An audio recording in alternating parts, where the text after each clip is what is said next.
G'day, and welcome to this deep dive into social selling in Australia.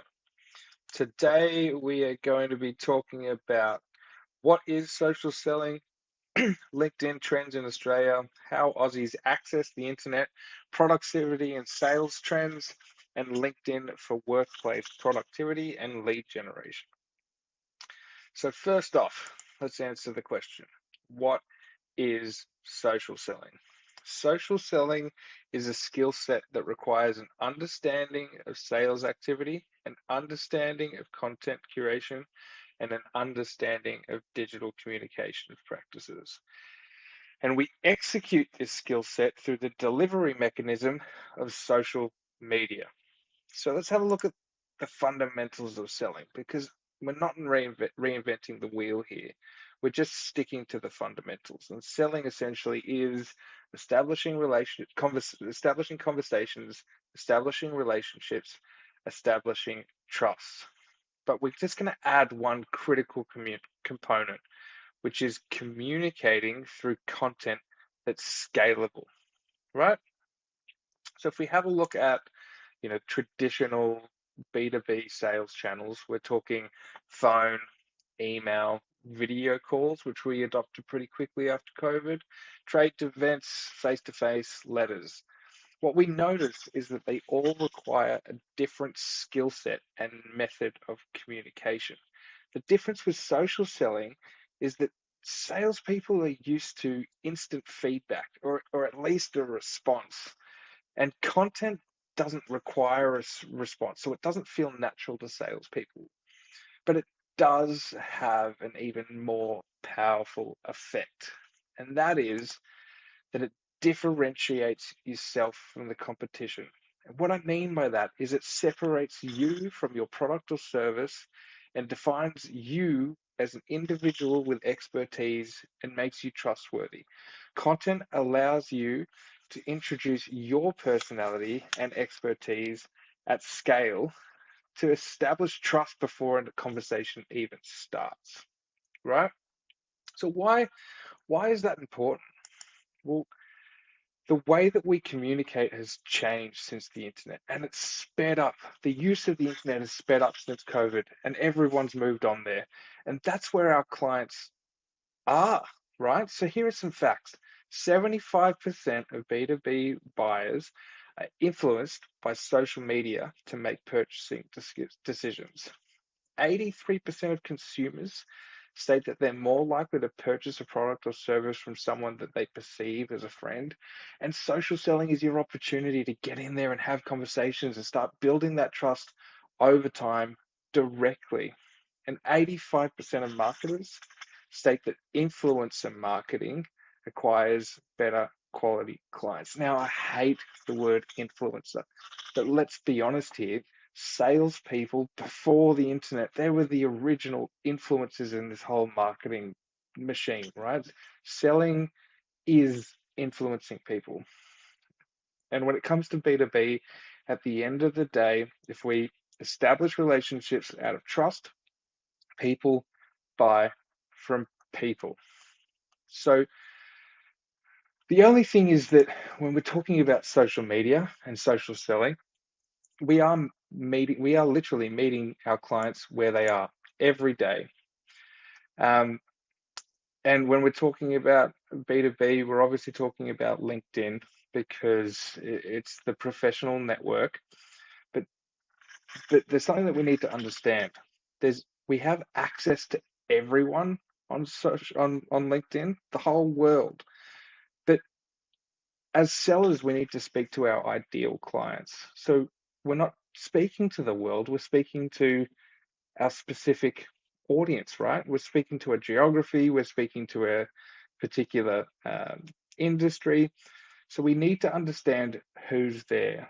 So what today we're going to do is jump into the Australian demographics and geography on LinkedIn to give you a better understanding of the customer profiles and how to approach them. Okay. So in Australia, currently 15 million users on LinkedIn. They're people with active profiles. So that's 71 0.9% of Australia's population over 18. Year on year, from the year 23 to 24, that's increased 7.1% change to an extra 1 million people on the platform. Now, why is this significant? Because if we assume that the majority of LinkedIn users are professionals working in the corporate sector, they've probably come on and made a CV to get a job initially. They're the people who are on the platform. But interestingly, another communication technology that's used primarily in the corporate sector is email. And if we have a look at that 71.9% number, of the respondents that said that they use email at least once in the last month, 72.9%. So that might even indicate that we've reached saturation of the user base on LinkedIn, especially when it comes to the potential of clients that we have to speak to. But who's actually there, right? The largest user group on LinkedIn are people aged between 25 and 35.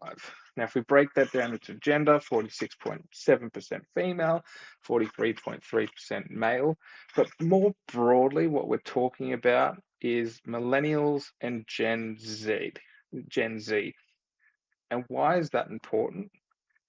Because according to PwC, 75% of our workforce are now millennials. And we need to take into consideration how these generations' communications practices have changed over time to understand who our clients actually are, where they are, and how to generate business. So the question becomes, how are they actually using the platform? 48.6% of LinkedIn users report logging on a minimum of once a month. Now, if we jump into the Android app data, LinkedIn users are logging on via the Android app during the working week at least twice a day. Now, this isn't necessarily an accurate reflection because 60% of Australians use iOS operating systems on their phones, and 53% of our total internet access each day is done via a laptop or a computer. So what this suggests to me is that the time spent on LinkedIn is actually massively underestimated. So to put this into perspective, this is the numbers. 7.3 million Australians report accessing LinkedIn at least once a month. That's 3 million people that you can talk to through the platform. But I want to paint a picture of how Australians are actually using the internet more broadly to give you an understanding of the opportunity here. Australians are accessing the internet for 6 hours and 14 minutes on average every day. Of those 6 hours and 14 minutes, 3 hours and 17 minutes are spent accessing the internet via a laptop or a computer. That's 52.8% of total internet usage every day. 2 hours and 56 minutes, the average Australian is spent on social media and press media websites. That's 47% of the total internet usage. Now, it would be ignorant to think that of all those hours spent behind a computer, of all those hours that we spend using social media, that none of them cut into any work time. It'd be preposterous, right? Like, obviously, the amount of time that we're spending using social media is going to affect productivity. So if we have a look at some of the productivity research that's been done out of the UK and the US, they show very, very similar patterns, and they trend to be getting worse. But what they show is that employees are only productive for 39% of the day. So out of the entire day, they're only being only productive, which means doing the work that they're actually being paid for on average for approximately 3 hours a day. And of that unproductive time, 1 hour, 49 minutes is spent checking social media and reading news. So that makes 33% of their total unproductive time. And that's a large chunk. And habits are hard to break. So I'm not suggesting that we change the habits. What I'm suggesting is that we can repurpose that time that we're already using social media to be productive, right? So if we have a look at the breakdown, just to give you an understanding of what is unproductive time, 65%, 65 minutes reading news, checking social media, discussing out of work activities, making personal phone calls, smoking breaks. What this suggested is if productivity is down, it's going to have an effect on sales, right? And let me just put this into even further context, right? It takes 23 minutes to return to a state of focus after any distraction. That's research that's been done on focus. So potentially we're losing a lot more time than the time spent just doing this. Every little distraction means that we're not actually focused. So let's forget about that. Turn our attention to sales trends. And what we find is that according to Salesforce, 72% of sales pros don't expect to hit their quota targets. 90% of sales pros feel burnt out, and 59% of leaders don't know what to do about it. They don't know how to motivate them. Now, this research, according to Gartner, is attributed to a few things. One, lack of development opportunities. Second, feeling like a cog in a machine and a lack of clear manager feedback. Now, some of the solutions that they suggest are empowering sellers by giving them the freedom to solve customer problems, ensuring opportunities for growth, rewarding them for improving business processes, and supporting new ideas even when they might be risky. Now, I know that there's got to be someone out there who runs a small business and thinks this social selling thing, I've not just tested it for myself. It sounds a bit risky. But what I'm going to show you is what happens to the results of businesses when they take that risk and start applying social selling strategy. What we find is that 78% of businesses that use social selling strategies outperform those that don't, and sales leaders within the organization that execute social selling strategy report a 45% increase in their sales ops. Now, all of this is just about learning a few new skills. It's about meeting your customers where they are and allowing them to consume your message on their time, which is probably what you're doing right now. I'm going to upload this onto YouTube afterwards. So if you're seeing it afterwards, that's what I'm doing right now. And all of this is essentially for the purpose of starting a conversation, right? So what I'm suggesting here, if we look at back to the Australian data, is moving this time that we're spending on social media. This is users aged 16 to 64 and how they report using social media. Using this, filling their spare time and reading news and replacing it with productive activity. So instilling the habits of our workforces to post about their work activities, to share and discuss opinions. And if we can move those things up and reduce the amount of time that they're just spending filling their time or reading news, we're going to have productive outcomes. So why do I think that this is a sales opportunity and not a marketing opportunity? Let's look at how individuals are using LinkedIn. 1% are what we call influential producers. They're people that are posting weekly. 9% are part-time producers. They're people that are posting at least once every 3 months.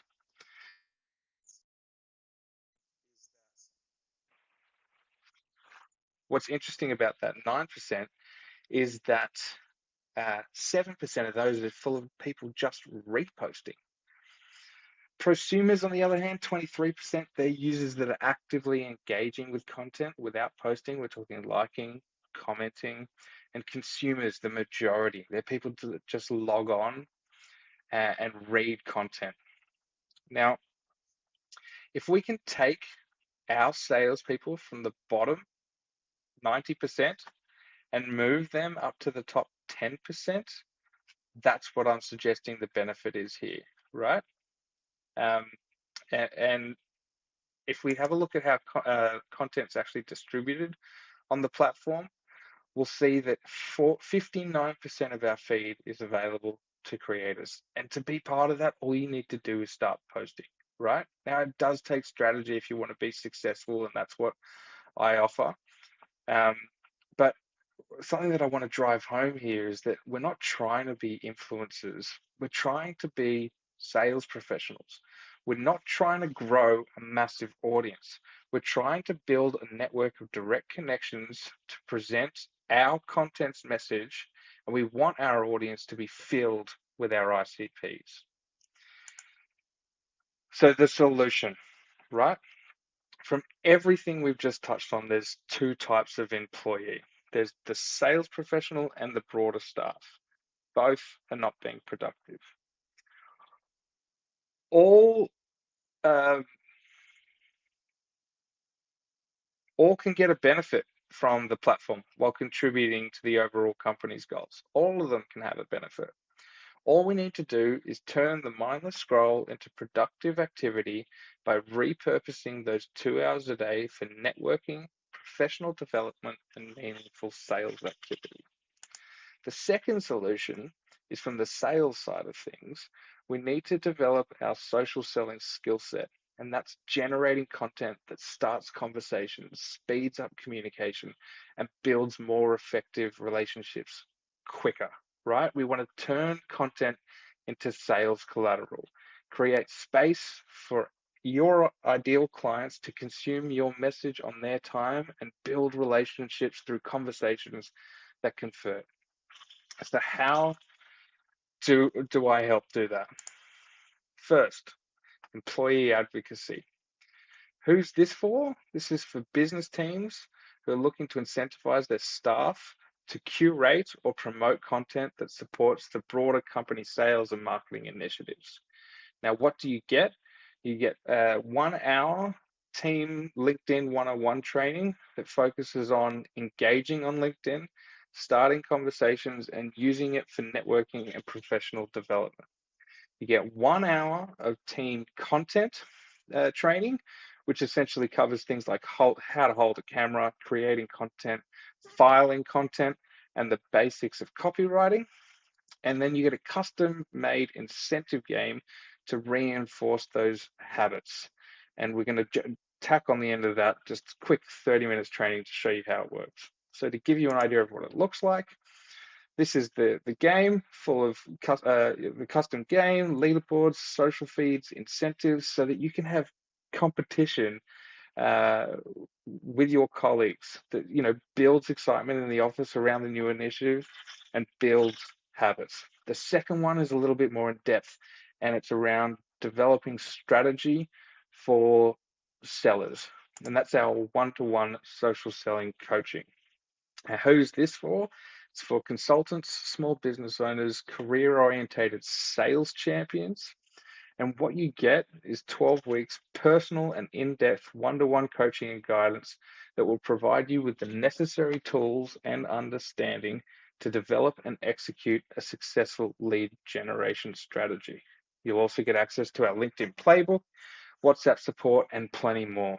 I'll give you a quick look at what the playbook looks like, but essentially what we're talking about here is a range of practical exercises and support to develop your strategy, establish your message, create efficient content, build relationships quickly, and develop social selling habits. Now, thank you for attending today. I hope you found that useful. I hope you got some insights out of it. If you'd like to get in contact with me to talk about either the employee advocacy training or the social selling one-on-one, please do. My email's here. But I really appreciate your time today, and happy social selling. Cheers, guys. Bye.